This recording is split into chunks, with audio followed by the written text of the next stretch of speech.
Deputy CM Brajesh Pathak के बयान पर शिवपाल यादव का भी रिएक्शन आया। ब्रजेश पाठक को बुरा लगा तो इस्तीफा दे देना चाहिए, उसी मंत्रिमंडल के सदस्य हैं, पाप तो उन्हें भी लगेगा। तो अब इसे लेकर शिवपाल यादव ने निशाना साधा है। आपको बता दें कि क्योंकि ब्रजेश पाठक ने कहा कि एक पाप है अगर आप किसी भी धर्म की इस तरह से अनादर करते हैं, इसे लेकर अब शिवपाल यादव ने निशाना साधा है। उन्होंने ये तक कहा कि अगर बुरा लगा है तो उन्हें इस्तीफा दे देना चाहिए। वो उसी पार्टी के हिस्सा हैं और मंत्रिमंडल में भी हैं, तो अगर उनको इतना ही बुरा लगा है तो उनको इस्तीफा दे देना चाहिए। पाप तो उनको भी लगेगा, पाप उनको इसलिए लगेगा कि उसी मंत्रिमंडल के वो भी सदस्य हैं, तो अपमान तो वहीं से हुआ है, तो तुरंत उनको इस्तीफा दे देना चाहिए। तो हमारे सहयोगी मानस श्रीवास्तव हमारे साथ लाइव जुड़ चुके हैं। मानस, देखिए, ये तो तय है कि पहले से ही देखा जा रहा था शंकराचार्य को लेकर दो धुनों में बीजेपी बटी हुई थी, लेकिन अब तो दोनों डिप्टी सीएम एक साथ हो गए। क्या चल रहा है?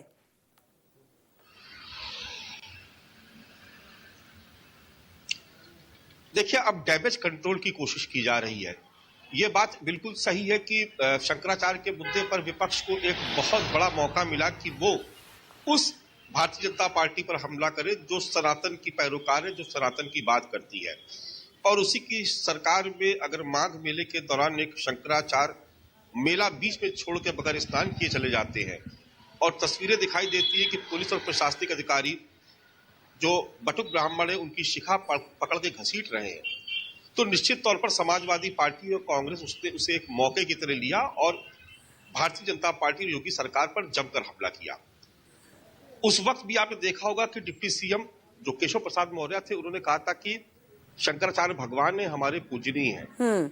लेकिन यह मामला तब और बढ़ गया जब अभी 2 दिन पहले ही बजट सत्र के दौरान मुख्यमंत्री योगी आदित्यनाथ ने जब अपना संबोधन किया तो उन्होंने कहा कि हर कोई शंकराचार्य नहीं होता। उनका सीधा निशाना अभिमुक्तेश्वरानंद सरस्वती जी जो शंकराचार्य उनकी तरफ था। साथ में उन्होंने ये भी कहा कि कानून से बड़ा कोई नहीं, खुद मुख्यमंत्री का पद भी बड़ा नहीं, कानून के दायरे में सबको रहना पड़ेगा, हमें कानून का पालन करना भी आता है और करवाना भी आता है। अब इसके बाद आप देखिए कि उत्तर प्रदेश की सियासत में अखिलेश यादव जो लगातार इस मुद्दे पर हमलावर थे, उन्होंने फिर से ये कहा कि ये तो ऐसा बयान हो गया कि जो इतिहास में दर्ज हो गया, क्योंकि जो ये बयान है ये सदन की कार्रवाई में ऑन रिकॉर्ड हो गया और अब ये हमेशा के लिए इतिहास में दर्ज होगा कि इस तरीके का बयान सदन में दिया गया था। और इसको लेकर के शंकराचार्य ने भी नाराजगी जाहिर की। अब सवाल इस बात का है कि भारतीय जनता पार्टी शंकराचार्य के मुद्दे पर पहले से 2 खेमों में थी जी, चाहे सरकार हो और चाहे संगठन हो। बोल कोई नहीं रहा था, लेकिन यह बात साफ तौर पर नजर आ रही थी कि सरकार के भीतर भी 2 फाड़ है और संगठन में भी बहुत सारे लोग इस बात को मान रहे थे कि यह गलत हुआ, यह नहीं होना चाहिए था, क्योंकि इससे कटोगे तो बटोगे के का जो एक नैरेटिव था इसको बहुत तगड़ा डेंट लगा, एक चोट लगी है।